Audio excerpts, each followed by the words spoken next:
Welcome back. Last video में हमने ratios का एक ओवरव्यू किया था, टाइप ऑफ रेशोज़ की थी। उसमें पहली कैटेगरी की जो रेशो है वो है liquidity ratio. Liquidity ratio tells us about our short term solvency position, whether will be able to meet our current liabilities within a period of 12 months from the date of balance sheet और within the period of operating cycle. Liquidity ratios के अंदर दो ratios आती हैं। पहली ratio जो है उसका नाम है करंट रेशो। जो आपकी करंट रेशो है, करंट रेशो का जो फॉर्मूला है वो है current assets upon current liabilities.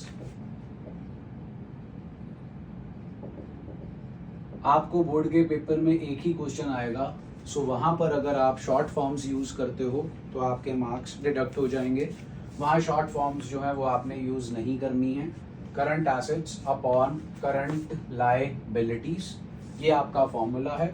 Current assets को आप कैलकुलेट करेंगे। करंट एसेट्स के अंदर जितने भी एसेट्स आपके क्वेश्चन में प्रेजेंट होंगे आपको उनका ऊपर हेडिंग लिखनी है, फिर नीचे उनकी अमाउंट्स लिखनी है। सेम चीज करंट लायबिलिटीज के लिए करनी है। आपके पास करंट एसेट्स और करंट लायबिलिटीज की अमाउंट आ जाएगी, वो यहाँ लिखेंगे।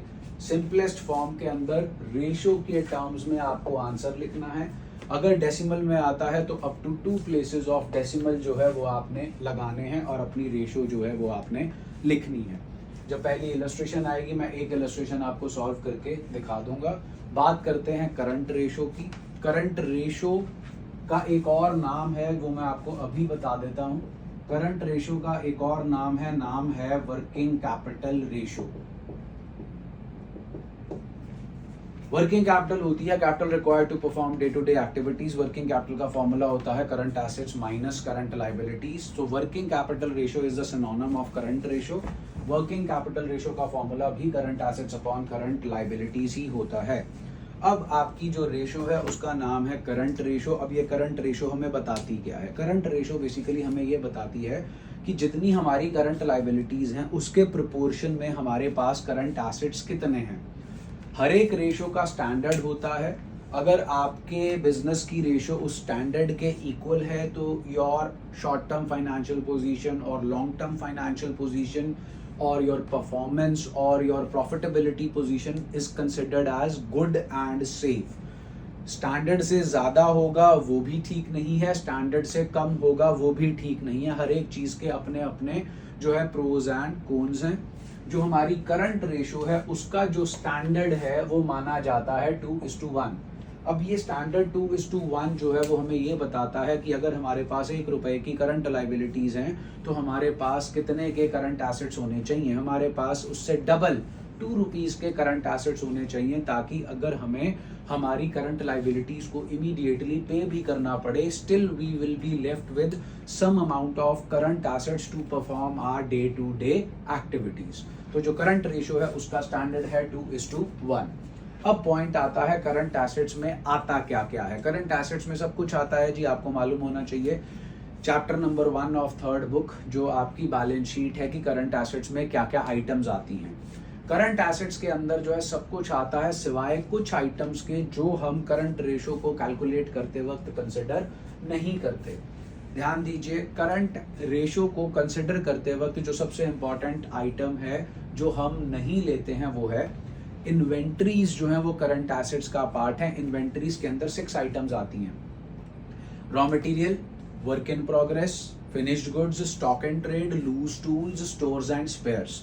तो ये जो लास्ट 2 आइटम्स है ना जी, loose tools, stores and spares, इन्हें हम करंट रेशो कैलकुलेट करते वक्त करंट एसेट्स का पार्ट नहीं मानते, बिकॉज ये जो लूज टूल्स और स्टोर्स एंड स्पेयर्स हैं ये कैश में कन्वर्टेबल नहीं होते हैं। ये हमने खरीदे हैं बेचने के लिए नहीं, अपनी मशीनरी को मेंटेन रखने के लिए, मशीनरी के ब्रेक डाउन ना हो, उसकी परफॉर्मेंस अच्छी रहे, उसके लिए हम ये 2 चीजों का स्टॉक मेंटेन करते हैं। ऑब्वियसली हम पैसे देके इन 2 चीजों को खरीदते हैं, लेकिन इन 2 चीजों को करंट एसेट्स का पार्ट जो है वो नहीं माना जाता। तो हमारी जो करंट रेशो है उसके अंदर जो है हमने करंट एसेट्स के अंदर loose tools, stores and spares को कंसिडर नहीं करना। पहला इंपॉर्टेंट पॉइंट। दूसरा इंपॉर्टेंट पॉइंट, करंट एसेट्स के अंदर हमारे पास डेटर्स और बिल्स रिसीवेबल आएंगे। जो डेटर्स और बिल्स रिसीवेबल हैं वो दो तरीके के होते हैं, एक ग्रॉस एक नेट। ग्रॉस का मतलब provision for doubtful debt minus करने से पहले, नेट का मतलब provision for doubtful debt minus करने के बाद। यहां पर हमने अपने डेटर्स और बिल्स रिसीवेबल कलेक्टिवली, जिन्हें ट्रेड रिसीवेबल्स कहते हैं, वो provision for doubtful debt minus करने के बाद वाले कंसिडर करने हैं, क्योंकि हमारा पर्पस इस रेशो का ये फाइंड आउट करना है कि क्या हम अपनी करंट लाइबिलिटीज को पे ऑफ कर पाएंगे कि नहीं। इसीलिए यहां पर हमें जो है हमारे डेटर और बिल रिसीवेबल वो लेने हैं जो हम एक्सपेक्ट कर रहे हैं कि फ्यूचर में हमें वो रियलाइज हो जाएंगे इन टर्म्स ऑफ कैश। जितनी की हमने प्रोविजन फॉर डाउटफुल डेट बना रखी है उस पे तो हमें खुद ही डाउट है कि ये debtors because of our past experiences हमें पैसा पे नहीं करेंगे।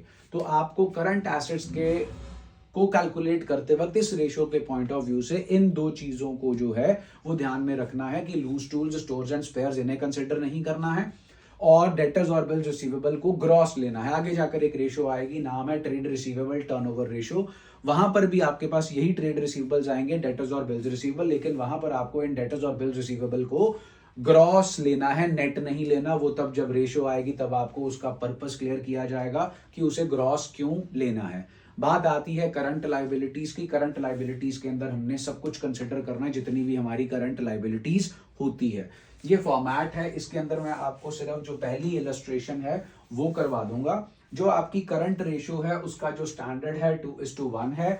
ये स्टैंडर्ड के अकॉर्डिंग ही होनी चाहिए। अगर ये स्टैंडर्ड से कम होगी वो भी हमारी शॉर्ट टर्म फाइनेंशियल पोजीशन के लिए सेटिस्फैक्ट्री नहीं है। हम अपनी करंट लाइबिलिटीज को टाइमली पे नहीं कर पाएंगे।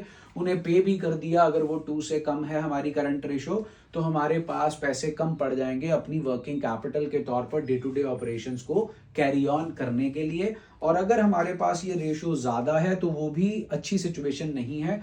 अगर आपकी ये रेशो ज्यादा है इसका मतलब आपके करंट एसेट ज्यादा होंगे और करंट लाइबिलिटीज कम होंगी।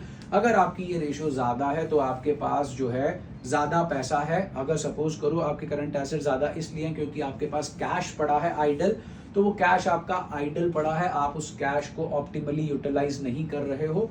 अगर आपके पास स्टॉक पड़ा है, आपने कैश को यूटिलाइज कर लिया है, आपके पास स्टॉक ज्यादा है, तो वो भी जो है गलत है, क्योंकि आप स्टॉक बना के तो रख रहे हो लेकिन आपका स्टॉक जो है सेल नहीं हो पा रहा।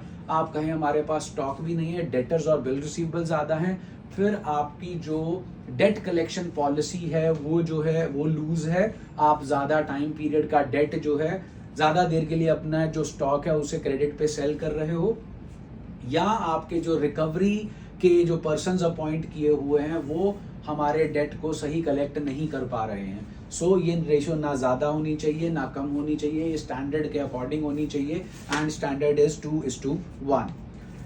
उसके बाद इलस्ट्रेशन 1 पर अगर आप आए तो देखिए हमको यहाँ पर करंट रेशियो जो है वो कैलकुलेट करनी है। करंट एसेट्स के लिए हमारे पास आते हैं डेटर्स, उसके बाद आता है हमारे पास prepaid expenses,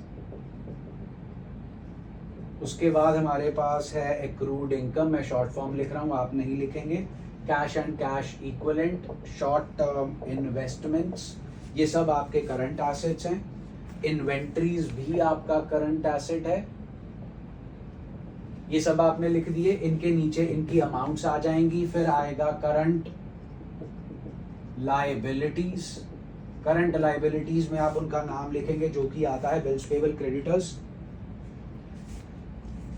expenses payable and other current liabilities. Debentures नहीं आएगा क्योंकि अगर डिबेंचर्स अकेला लिखा है इट मींस वो हमेशा लॉन्ग टर्म माना जाता है। अपॉन करना है आपको करंट। अब उसके बाद ये अमाउंट्स आ जाएंगी, मैं आंसर से देखकर अमाउंट्स लिख रहा हूँ। अमाउंट्स आती हैं 6,20,000 एंड 3,10,000। हमारी रेशो आ गई जी 2:1। So in this manner you will calculate your current ratio. जो बाकी की इलस्ट्रेशंस हैं वो आपको नेक्स्ट वीडियो में मिलेंगी। ये वीडियो आपकी हो जाएगी ओवरव्यू ऑफ करंट रेशो, जिसमें उसका फॉर्मूला, उसका स्टैंडर्ड, ज्यादा होगा तो क्या होगा, कम होगा तो क्या होगा, वो सारा एक्सप्लेन्ड है। सो वीडियो अच्छी लगे तो इसे लाइक करें, शेयर करें और चैनल को सब्सक्राइब करें और ऐप डाउनलोड करें जो पिछले वीडियो में आपको बताई थी। टैक Tarun accountancy classes Android users, my institute iOS users. Organization code is TACD, TACD। Stay healthy and safe.